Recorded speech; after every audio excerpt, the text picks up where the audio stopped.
გამარჯობა, მე ელენე სვიტარიძე ვარ, დიზაინერი და დღეს Citizen-ის შემეცნებითი სერიების ფარგლებში ინტერიერის ყველაზე შეგრძნებათ ნაწილზე, მასალებზე ვისაუბრებთ.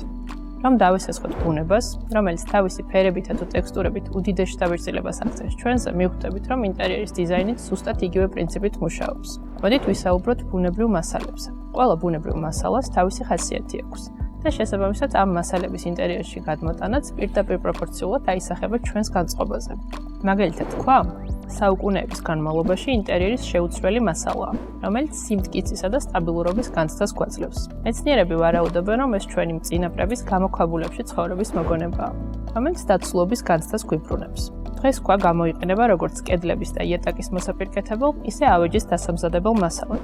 იმისთვის, რომ ინტერიერმა ზედმეტად მკაცრი ან ცივი აურა არ შეიძინოს, მნიშვნელოვანია ქვის მასალის სწორად დაბალანსება და კომბინირება სხვა ბუნებრივ მასალებთან.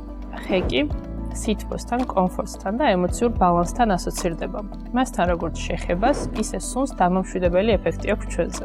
ხის ტექსტურული მრავალფეროვნება საშუალებას გვაძლევს მოვარგოთ ნებისმიერ სტილს. ამიტომ თამამად ვიყენებთ სხვადასხვა სახის ინტერიერში. ის ნებისმიერი ფორმით და ფერით ერგება ჩვენს საჭიროებებს და რაც მთავარია, თითქმის ყველა მასალასთან ჰარმონიულად თანაარსებობს. ინტერიერის დიზაინში ხშირად ვიყენებთ კონტრასტული მასალების დუეტს.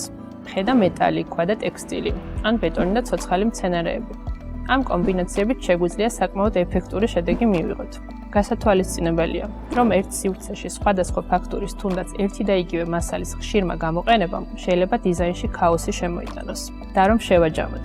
ინტერიერი არის როგორც ფუნქციური, ისე ემოციური სივრცე, სადაც ბუნებრივი მასალები თქვენზე ჩუმად, მაგრამ ძალიან ძლიერად ზემოქმედებენ. დღეს ეს იყო. მომავალ შეხვედრამდე.